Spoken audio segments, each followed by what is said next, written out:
life can hit like a sledgehammer. But guess what? We hit back harder. Welcome to Affirm That Shit. Somehow I thrived. I'm Jennifer Rogers, your no BS guide to turning life's toughest moments into badass victories. Ready to flip the script?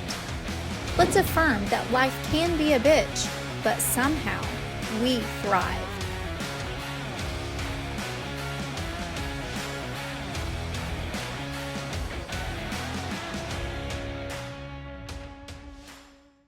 Welcome back to another episode of Affirm That Shit. Somehow I thrived.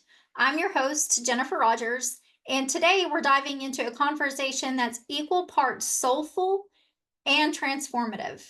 Our guest is Hendrik. He's a Costa Rican American singer, songwriter, and champion of mental health and spirituality. Today we're going to talk about facing fears, trusting yourself even when it feels impossible, and how music can be the catalyst for healing. But before we meet Mars, let's hear his affirmations.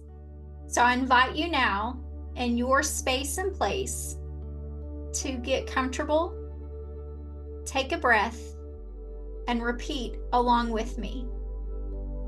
I embrace fear as a sign that I'm stepping into something greater. I embrace fear as a sign that I'm stepping into something greater. I embrace fear as a sign that I'm stepping into something greater. My art is medicine for me and for those who receive it. My art is medicine for me and for those who receive it. My art is medicine for me and for those who receive it. I am in harmony with my mind, body, spirit, and the rhythm of my life. I am in harmony with my mind, body, spirit, and the harmony of my life. I am in harmony with my mind, body, spirit, and the rhythm of my life. Stay tuned. After this break, we'll meet Mars.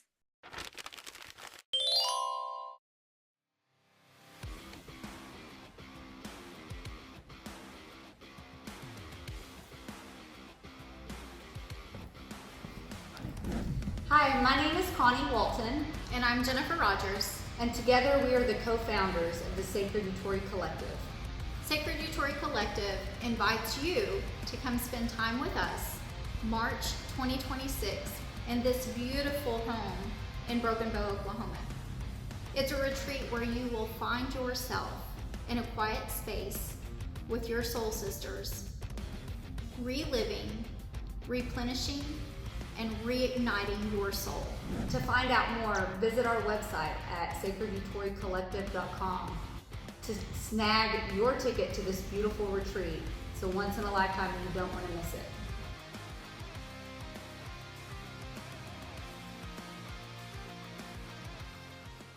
Hi, Mars. Welcome to the show today. Hello. Thank you for having me. You are most welcome. I am so excited to hear your story. I have been listening to your songs on YouTube, and if you've seen some shares going out over the last 24 hours, I have been blasting Jump like crazy. I even sent it to my parents and was like, you have to listen to this. So I am excited to hear where you're taking us today on your Affirm That Shit story. Where are we going? Where are we going? I mean, could go all the way back to when I was 12. I left the United States to move to Costa Rica. And when I went to live there, I went with my mom and my sister to move to Costa Rica. And when I got there, I didn't speak all that much Spanish, very little. A word here and there. I could say, my name essentially, but not too much. So communication was always difficult when I got there. And I think that's around the time I found music. And I got my first guitar at 13. And as I would sit out there, it became a way of me communicating with people who, I couldn't, usually communicate with. I just was so inspired. I'd seen a music teacher of mine who was playing guitar and singing, and the class just stood up, got around him, started singing, and I just thought it was the coolest thing. But also, I think the language barrier was something that helped me be comfortable with silence, right? Being okay in silence, being okay alone, walking around in nature. Um, and that was like 13, 14. But as I got older, I guess my life became way more of a spiritual journey, right? And I went through all kinds of different, I guess, philosophies of life, you could say. My family was religious, or Christian, evangelical Christian. So I was leading youth group stuff and going to church multiple times a week. And I was playing in the church band and doing stuff like that. Around 16 or so, I lost my virginity, and I was like, "Oh, this is bad. If this is wrong, I wasn't supposed to do that. If this is wrong, I don't want to be right," type of thing. My Right? The pastor in my church cheated on his wife. The church fell apart. It was craziness, and that was more what I needed to be like. Oh, this is a bunch of BS. I don't need this. Is craziness. And then though, but of course, from one extreme, instead of finding balance, I went to the other extreme. So then I became an atheist. All of this is bull, right? I don't want anything to do with this. It's all dumb. There's no God. There's no anything. And saying it with as much conviction as I was when I was saying there definitely is, and there, like, right. It was coming out of belief and emotion, and Right. all this is on both sides. Eventually, that led to agnosticism. That led to meditation.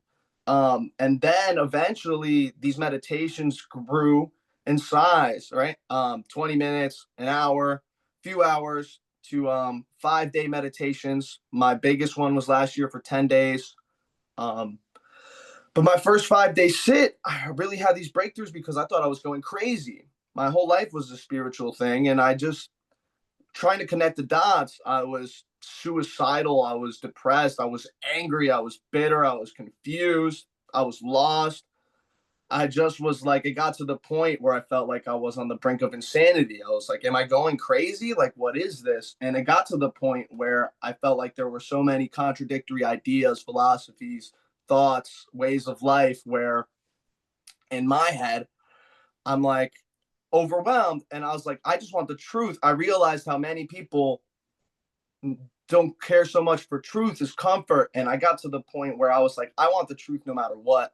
I don't care if it puts me in a straitjacket. I don't care if it kills me. I want the truth. And I sat out for 5 days, and I had such a profound experience.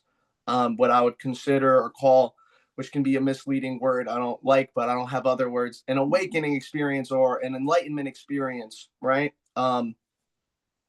But yeah, so that's mostly my story. And since that, I have very much enjoyed helping others connect to their soul and to their essence and to their own truth and to their talents and to align themselves with it. Because in those moments, what I've learned is there's so much to learn and understand outside of thought and outside of words that can only be in those direct experiences. And then putting that stuff into words has become an art all of its own that I just enjoy sharing and doing this here with you.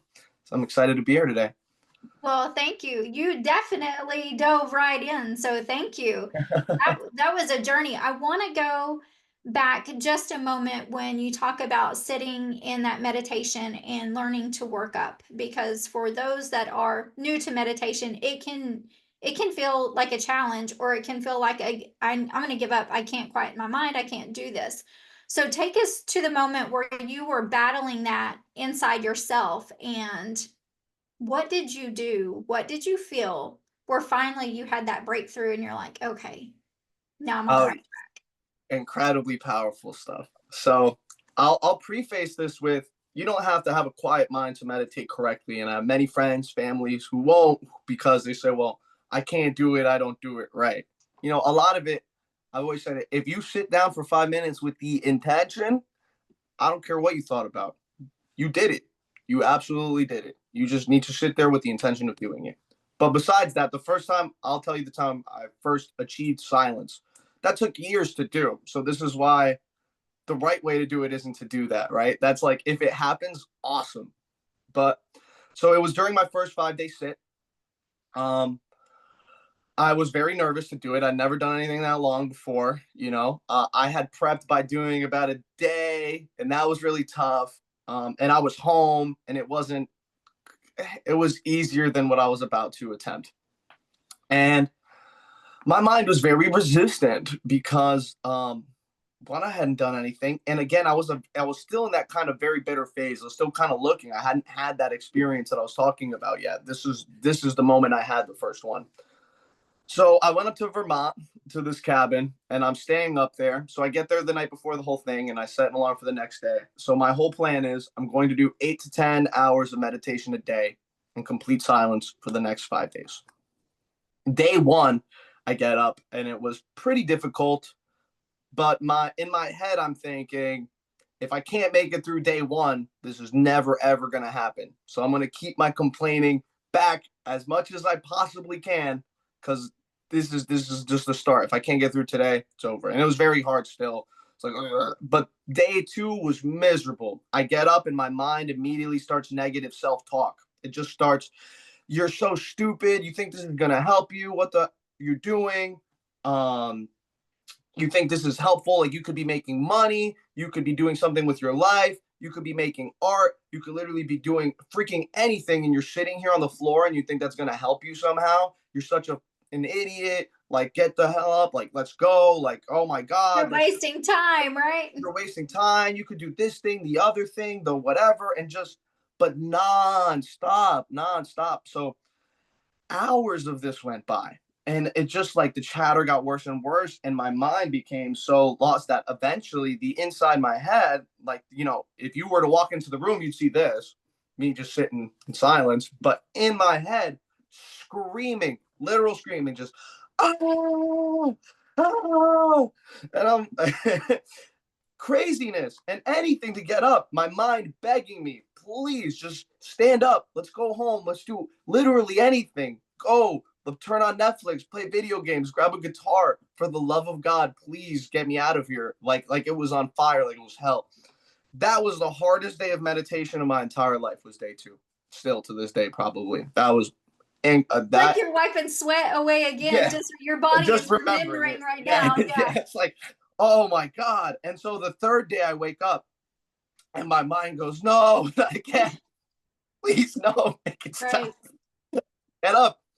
I walk over, and the first 3 to 4 hours are about the same, right? And so the first half of the day, and my mind realizes, all right, well, day three, halfway through day three, we're halfway through. So now I'm on the second half now. And my mind is like, okay, well, if this is it, like, okay, fine. I guess we're going to do this. Guess you're just going to do whatever you want. Oh, like begrudgingly, right? Like, just, all right, fine.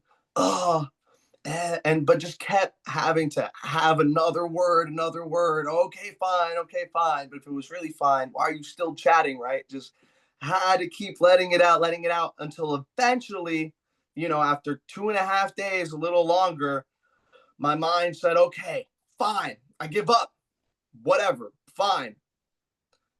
And after a couple of those, it actually stopped.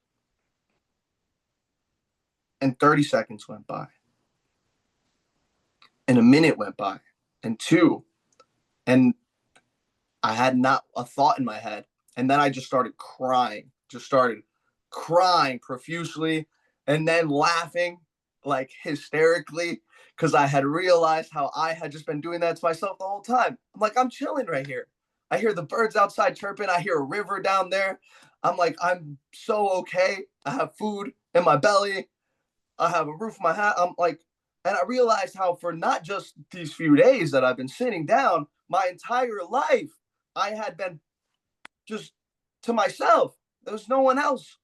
And in that silence, so much came to me at once. I was able to process so much and was able to discover so much and had so many, you know, just downloads through my intuition, because I wasn't stuck with the barrier of linear time and words chronologically. So I was able to just like, I just had this crazy epiphany, awakening, and enlightenment experience. Just, and then that was my first experience of true silence. And that must have, Mars, deepened the trust that you had in yourself. Yeah. It's the internal conversations that had to have been going on. So now, when you look back today to that experience and everything that you had been through up to that, I want to ask you a grief question. Mm-hmm. What part of you did you have to let go to be the Ooh. Mars you are today?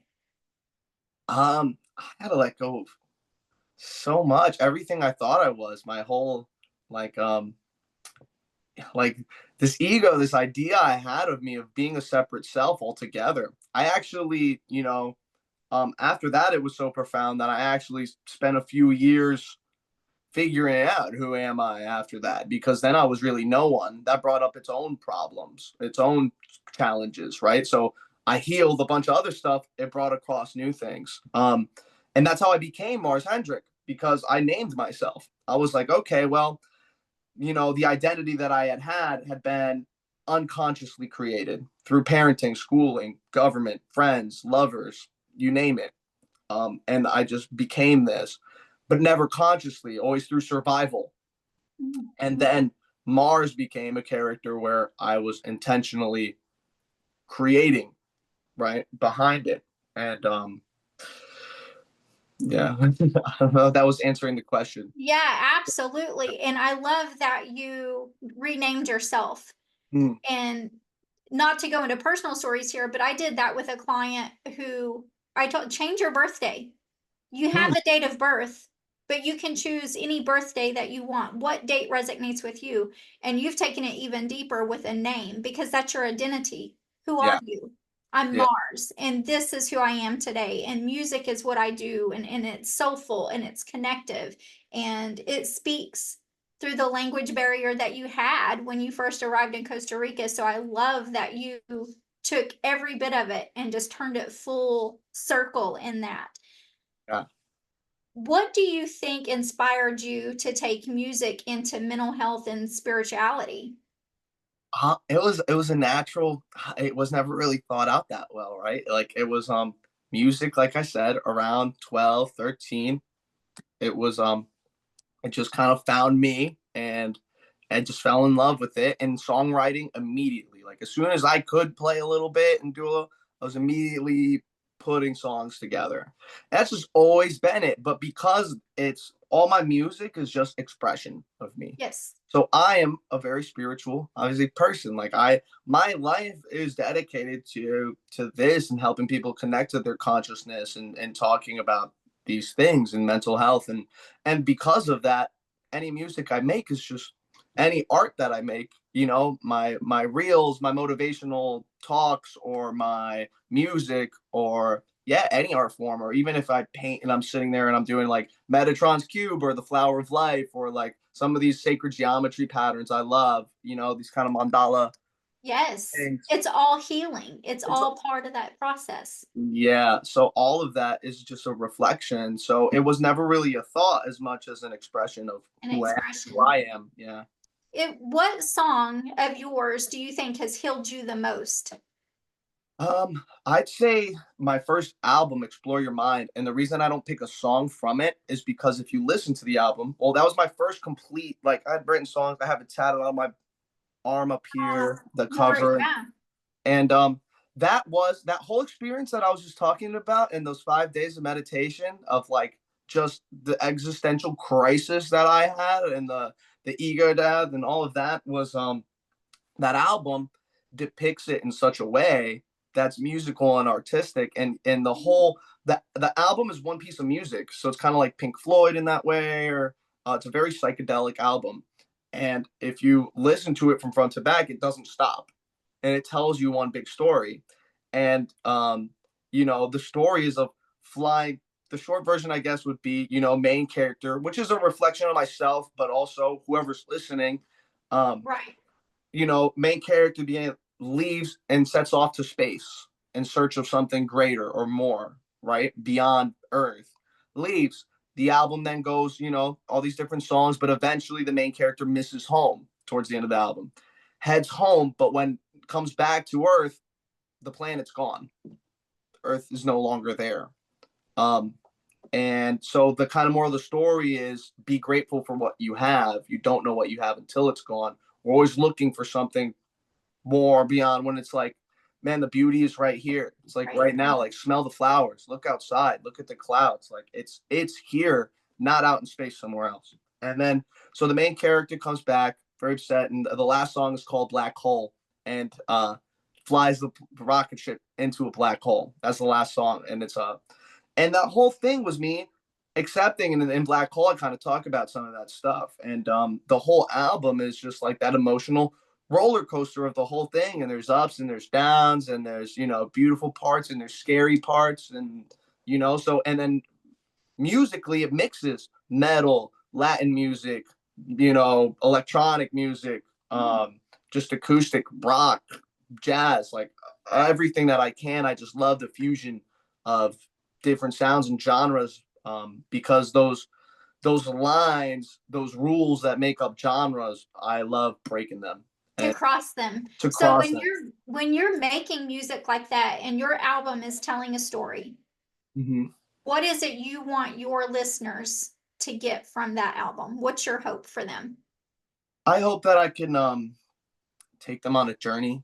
I hope that I can get them lost in this soundscape. This is an album that you put headphones on and you lay on your bed. Like, this is an album that you go dance to at the club, right? And I like that kind of music. Every music serves a place and different purpose. And my new album is a whole different vibe and style, and I love it too. We could talk about that a little bit too. But this album in particular is like you put your headphones in, you lay it on the bed, and you're transported somewhere else. And what I hope for people is that they experience that. They get to go somewhere. They get to have a new experience. They can feel like they were sitting on their couch, but that they actually went somewhere else That they went somewhere, and and had an I experience. follow that because I told you again, I was listening to Jump, and I even sent it to our producer Portia. I'm like, if you haven't listened to this, it's really good. There's a line in there where you're like, what took so long? What took you so long? And I thought, man, we do question ourselves like that. We do wonder once we've done the work and we can look at it. Now it's like, why the hell did I procrastinate the way that I did? Yeah. And so, but you are helping people lyrically, musically, through art, through manifestation, through coaching. You're doing so much to bring so many together. And I know there's going to be some that are listening or viewing with us today that they've been playing it safe. They've been scared to take that step, or they've tried the meditation and they couldn't quieten the mind, or they had those negative self talks and no, this isn't for me. And maybe it wasn't meditation, maybe it was something different, right? But Yeah. for those that are listening today that said, man, I can really relate to him. I love music or I love art and I'm digging his vibe. I want to work with him. Tell us how our viewers and listeners can connect with you, Mars, and then what you can deliver to them. Well, I mean, so all my music is always on all streaming platforms under Mars Hendrik, and on Instagram, Mars.Hendrik, is all my music. And but if it's the mental health, if it's all of this stuff too, I have an Instagram page, Manifest with Mars, manifest underscore with underscore Mars.